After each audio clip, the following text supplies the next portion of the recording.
E aí pessoal, beleza? Mais um vídeo pra vocês. Esse aqui é um vídeo daqueles importantes, já que eu sei que grande parte de vocês que estão assistindo o vídeo aí no Brasil tem o sonho de vir legalmente aqui para os Estados Unidos.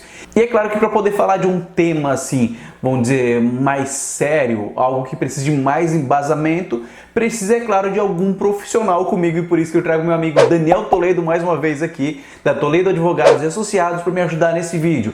E nesse vídeo a gente vai estar falando sobre 5 das perguntas que vocês mais enviam a respeito de imigração legal aqui para o país. Só que antes disso eu queria dar um espaço para o Daniel mais uma vez se apresentar para quem ainda não conhece. Anderson, mais uma vez eu agradeço a vocês, agradeço ao canal Nossa Vida USA pelo carinho, pelo respeito, pelas muitas perguntas que a gente tem recebido. Eu quero agradecer demais o teu público, teus seguidores e a vocês também por mais essa oportunidade. Vamos às perguntas, e quem tiver mais perguntas pode mandar para o Anderson, com certeza a gente vai respondendo aqui. Se não for a minha área de trabalho, eu respondo para vocês que tenham a dúvida esclarecida. Se for a minha área do trabalho, será um prazer ajudar vocês. Valeu mesmo, Daniel. Agora eu tenho certeza que se você que está assistindo aí tem alguma outra dúvida, que você às vezes não sabe como funciona essa questão de imigração aqui, você vai deixar aqui embaixo nos comentários para que a gente possa fazer em breve mais um vídeo tirando essas dúvidas sobre imigração aqui para os Estados Unidos. E já aproveita, copia o link desse vídeo e envia para um amigo seu que também tem o sonho de vir para os Estados Unidos, ou até mesmo se você participa de algum grupo ou de WhatsApp, copia o link e envia lá para o pessoal. Tenho certeza que o pessoal vai te agradecer pelas informações que você vai estar compartilhando lá com eles. E eu tenho certeza que se você está procurando por informações de como estar legal aqui no país, você já deve ter ouvido falar sobre a questão de você às vezes estar no Brasil, conhecer uma americana ou um americano aqui nos Estados Unidos, começar um relacionamento e vir para os Estados Unidos com o visto de noivado. Daniel, pode explicar um pouquinho mais para nós como funciona esse visto K, que é o visto de noivado? Manda aí para nós. Excelente essa pergunta, muito bacana mesmo, que nós recebemos muitas perguntas nesse sentido. Nós já fizemos muitos vistos K1, tanto no consulado no Brasil como no consulado em Portugal também. Acreditem, tem muitos portugueses que têm relacionamento com americanos e acabam se casando, né, pedindo visto de fiancé, chegando nos Estados Unidos, se casando com americanos. Muitos portugueses mais lá para o norte, na região de Massachusetts, tem muitos clientes meus lá que vieram para os Estados Unidos com o visto que nós fizemos em Portugal para eles. Vou explicar para vocês como funciona. A primeira coisa que você precisa entender nesse visto é que quando você vai se casar com um americano, você precisa ter, antes de qualquer coisa, que é o que vai ser olhado no seu processo, é a boa fé. Qualquer situação que possa acender uma luzinha vermelha num sentido de que aquele casamento ou aquele relacionamento não foi de boa fé, vai ensejar a negativa do visto e possivelmente também do seu green card, ou possivelmente também do seu green card depois, porque pode aprovar o seu visto e negar a aprovação do seu green card, a validade do seu casamento depois, já lá dentro do seu processo de green card nos Estados Unidos. Existem algumas questões que vocês precisam entender na solicitação desse processo, que é feito através do formulário I-129F. Eu vou explicar para vocês agora. Primeiro, vocês precisam pretender se casar dentro dos Estados Unidos no período de 90 dias. É obrigatório se casar dentro dos Estados Unidos? Não, muitas pessoas dizem que não, mas eu vou te dizer, se você está pedindo um visto de noivo para chegar nos Estados Unidos, encontrar o seu marido ou a sua futura esposa, né? Seu futuro marido ou sua futura esposa, você vai ter, obviamente, que casar dentro dos Estados Unidos, né? Porque senão você chegaria nos Estados Unidos com visto de turismo, voltaria para o seu país, se casaria no seu país e faria todo o procedimento dentro do consulado. Se você pede um visto K, você tem a intenção de ir para os Estados Unidos com a vontade de se casar dentro dos Estados Unidos. Então é importante que vocês tenham a intenção de se casar nos 90 dias subsequentes à sua entrada dentro dos Estados Unidos. Segunda questão, seu marido ou sua esposa precisam ser cidadãos americanos, tá?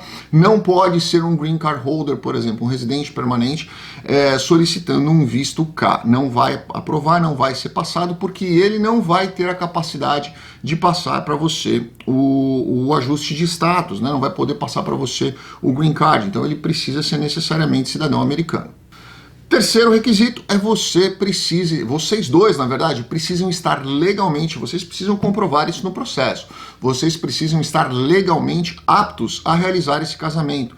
Então, por exemplo, se você está pendente de um divórcio, se o seu marido ou sua esposa estão pendentes de um divórcio, se existe alguma situação que possa impedi-los de casamento, né? Ou de repente depende da autorização de uma outra pessoa, uma autorização judicial, por exemplo, para um determinado casamento, essa pessoa não está apta a se casar naquele momento, não vai ser possível aplicar o visto K.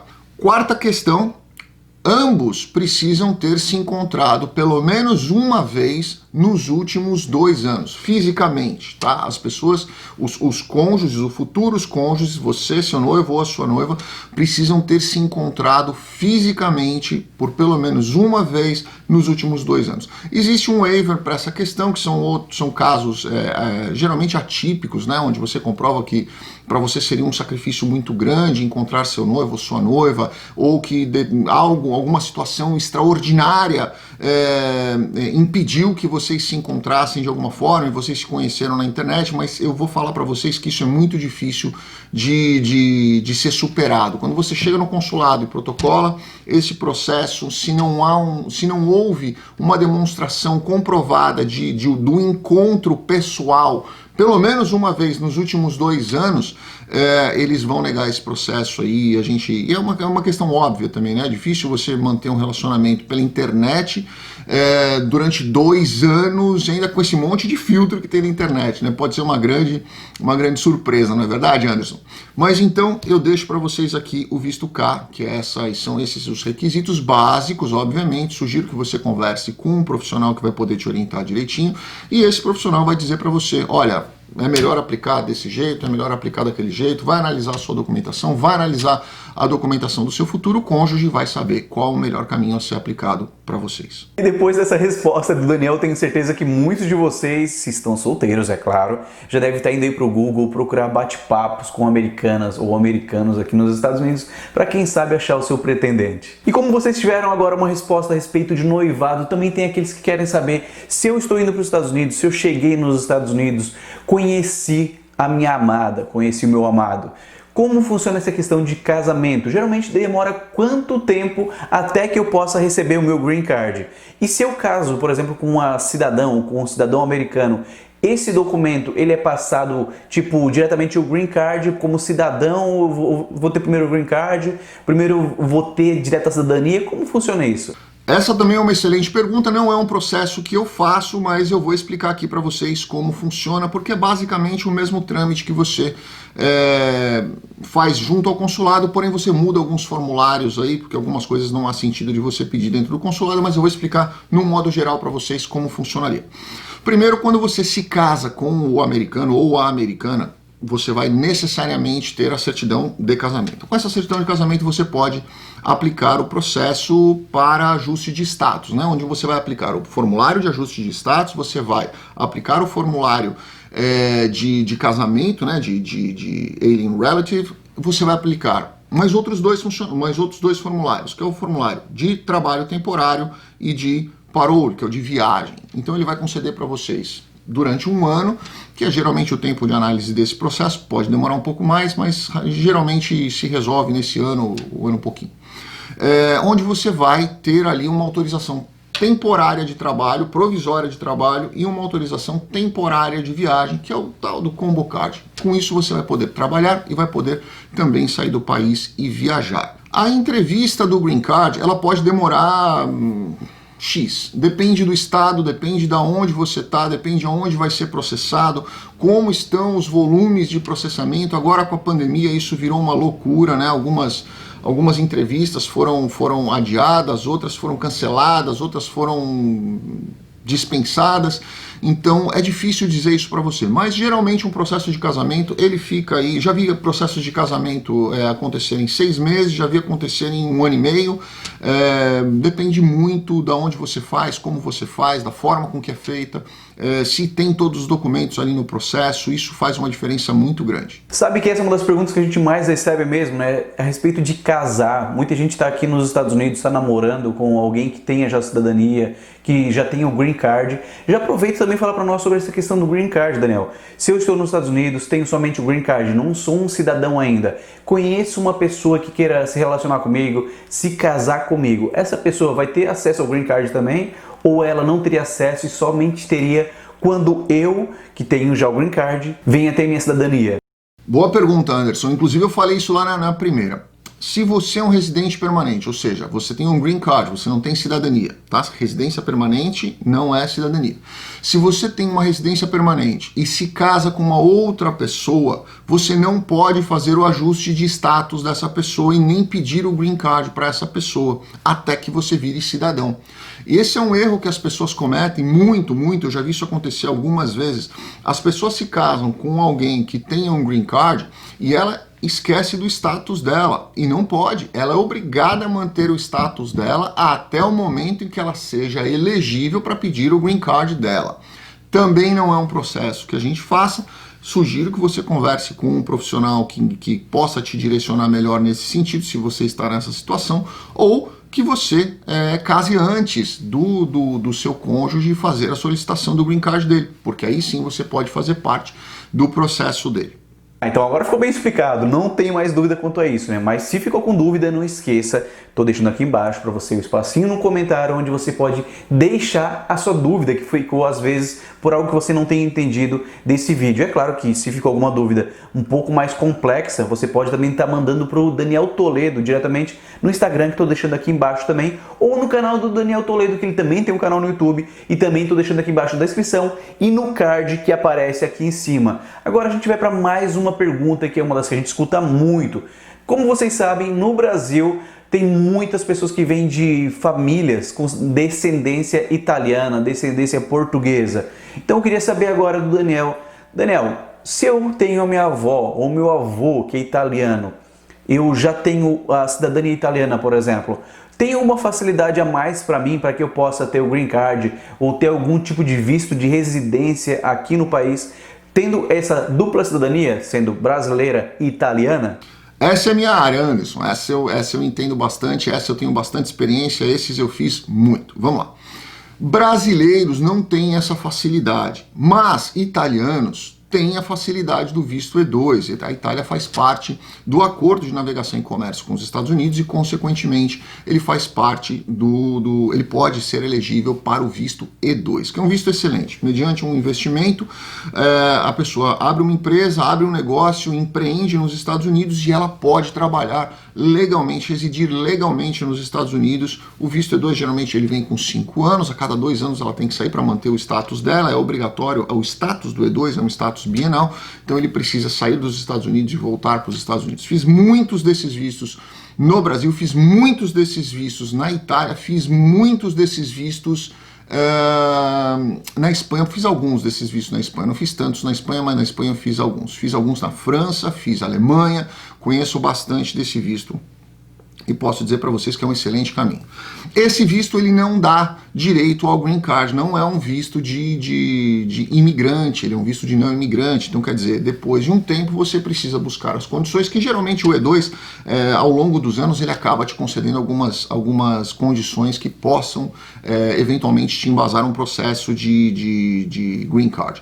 Mas ele é um visto que a priori não te dá o green card, mas ele te dá autorização de trabalho, autorização de residência para você, família, incluindo filhos menores de 21, solteiros não emancipados. Perfeito, Daniel. Mais uma ótima resposta e tenho certeza que muitos de vocês que têm essa dupla cidadania agora já estão sentindo um pouco mais com o pé no chão e um pouco com mais visão de realmente alcançar esse objetivo de estar aqui nos Estados Unidos. E agora a gente vai falar um pouco de um tema um pouco diferente que começou agora, que é o que? Nova presidência nos Estados Unidos. Daniel, o que tu acha, cara, a respeito de trocar essa presidência atual de Trump para Biden? Tu acha que vai ter alguma vantagem a mais para o pessoal? Vai abrir as fronteiras, vamos dizer assim, para aquelas pessoas que têm o pedido de asilo aqui nos Estados Unidos? O que tu acha sobre essa questão? Essa é a pergunta que mais me fizeram nesses últimos 2 meses. Vamos lá.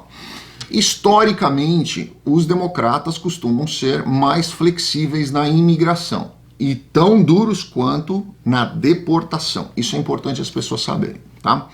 as pessoas acham que o fato de um presidente democrata ser mais flexível nas leis imigratórias, que ele vai permitir que as pessoas fiquem ad eternum dentro dos Estados Unidos, e não é bem assim. Se vocês forem olhar os números do Barack Obama, vocês vão ver números de deportação altíssimos, né? O que é costumeiro que eles façam também. Porém, nesses últimos 4 anos, quem esteve dentro dos Estados Unidos percebeu a caça às bruxas que Donald Trump fez aos imigrantes, legais e ilegais, tá? Legais por causa das inúmeras restrições à imigração que ele colocou e dificuldades de processo. Ele, em vez dele dar maiores recursos para a imigração, fazer uma melhor análise processual, mais treinamento dos seus funcionários, melhor qualificação profissional, ele fez exatamente o contrário. Então acabou criando dentro da imigração um verdadeiro caos. Todos, vocês vão ver vários advogados falando sobre isso, inclusive no YouTube vocês vão encontrar várias críticas de advogados de escritórios que estão nos Estados Unidos há 30, 40 anos dando entrevistas falando sobre isso, né? Aumento de prazos, perda de prazos, falam que vão mandar carta e não mandam, falam que, enfim, foi um caos nesses últimos 4 anos que Donald Trump fez, até pela questão do muro dele.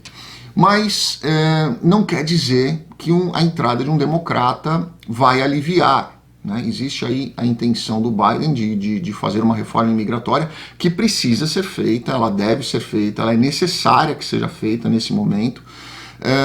Eu acredito que deve flexibilizar algumas coisas e apertar outras coisas em razão do desemprego nos Estados Unidos, por isso que eu acho que esse talvez não seja o melhor momento para que seja feita uma reforma imigratória. Quando você faz algo num momento de crise do país, a tendência é que a legislação ela saia mais direcionada para a crise e não para a realidade. Então, eu não acho que esse seja o momento ideal para que você faça uma reforma imigratória dentro dos Estados Unidos. Precisa ser feito algumas coisas, ajustadas algumas coisas por causa das decisões do Trump, dos banimentos e tudo mais, precisa. Mas uma reforma imigratória no porte que precisa ser feita dentro dos Estados Unidos nesse exato momento, eu acho que ela vai ser muito mais tendenciosa para a crise do que para a realidade. E quando voltar à realidade, ela vai ficar obsoleta, porque ela não vai ter mais aquele encaixe perfeito que ela precisaria ter.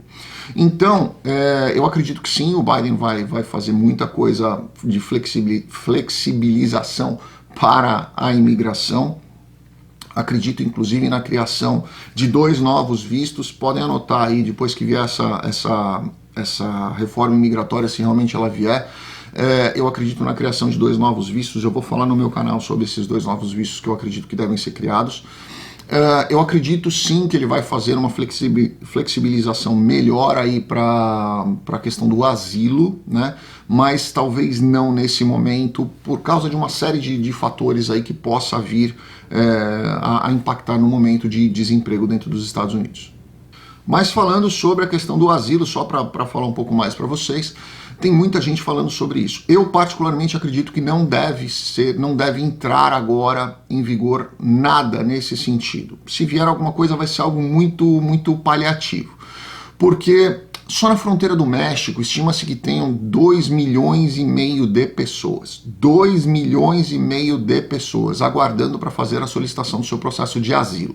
Vocês imaginam 2,5 milhões de pessoas entrando nos Estados Unidos nesse momento de pandemia, com um desemprego beirando aos 40 milhões de americanos? Seria um suicídio, né? Não só um suicídio econômico, mas um suicídio político também. Então eu acredito que nesse momento não deve haver nada nesse sentido, ou se houver vai ser algo muito, muito superficial para que mantenha o controle dessa situação. Agora nos resta aguardar para ver se realmente isso vai se concretizar com essa nova presidência. Mas já outra pergunta, Daniel, que eu recebo demais, tenho certeza que muitos que estão assistindo aqui agora até estão aqui por causa do título desse vídeo, que é a respeito de eu estar aqui nos Estados Unidos, por exemplo, como estudante, visto F1. Tem alguma possibilidade de um estudante com F1 poder trabalhar aqui nos Estados Unidos? Eu sei que estudar aqui nos Estados Unidos tem um custo, além de estudo, você também tem custo de moradia e outros custos a mais. Então várias pessoas têm realmente essa dúvida, se eu estando aqui como estudante eu posso ter esse benefício de poder exercer alguma função remunerada. Fala aí para nós. Excelente pergunta, Anderson. Muitas pessoas têm essa dúvida e eu vou esclarecer para vocês. Você, quando pede o seu visto, o F1, visto de estudante, ele não pode trabalhar, em tese, né? Mas existe uma exceção. Quando você está numa escola, numa faculdade, numa graduação, numa pós ou num curso, existe a possibilidade, se aquela escola for apta para isso, se o curso for apto para isso, perdão, a escola pode emitir para você um OPT. É uma forma do aluno se integrar no mercado de trabalho e fazer um estágio, entre aspas, para colocar em prática aquilo que ele aprendeu no curso dele. Esse OPT ele tem validade de 1 ano, a pessoa pode pedir uma prorrogação desse OPT, caso haja necessidade, caso haja cumprimento de todas as regras dele, e sim, o estudante pode trabalhar desde que ele tenha essa possibilidade para o OPT. Viu aí? Tenho certeza que muitos de vocês que assistiram esse vídeo não sabiam a respeito dessas informações ainda e foram essenciais para o seu aprendizado. Já aproveita, copia o link e envie para os seus amigos que também têm essas dúvidas, ou até mesmo convide um amigo, a sua esposa, algum familiar para sentar e assistir esse vídeo junto com você. Afinal de contas, se você tem um sonho desse de mudar de país, são informações realmente muito importantes e quanto mais embasamento e informações válidas, é claro que você vai estar passos à frente daqueles que ainda estão começando a engatinhar atrás de informações dos Estados Unidos. Então, Daniel, mais uma vez, muito obrigado por esse vídeo. Se ficou alguma dúvida, pessoal, aproveite para deixar aqui embaixo nas perguntas, que a gente vai estar preparando mais conteúdos como esse para vocês. Daniel, tem algo a falar para o pessoal? Sim, Anderson, então eu quero agradecer a vocês novamente, muito obrigado pela oportunidade, muito obrigado pelo convite, muito obrigado por estar aqui conosco, muito obrigado por mandarem as perguntas aqui, a gente ter a oportunidade de responder para vocês. Quem tiver dúvida, pode mandar aqui no Anderson com certeza absoluta, ele vai passar para a gente vai fazer um outro vídeo trazendo aqui todas as respostas para vocês. Se for da minha área, bacana, vamos fazer algo mais... Vou trazer informações mais concretas, mais sólidas. Se não for da minha área, eu vou explicar como funciona. E aí vocês buscam um profissional que possa atender vocês naquele determinado caso. Um grande abraço a vocês, fiquem com Deus. Obrigado de novo, Anderson. Um abração a todos. Então é isso aí, mais uma vez, obrigadão, tamo junto. Não esqueça de deixar o seu like. Na hora que você deixa o like, é claro que o seu dedinho não vai cair e vai ajudar muito aqui o canal. Tamo junto, valeu e tchau, tchau.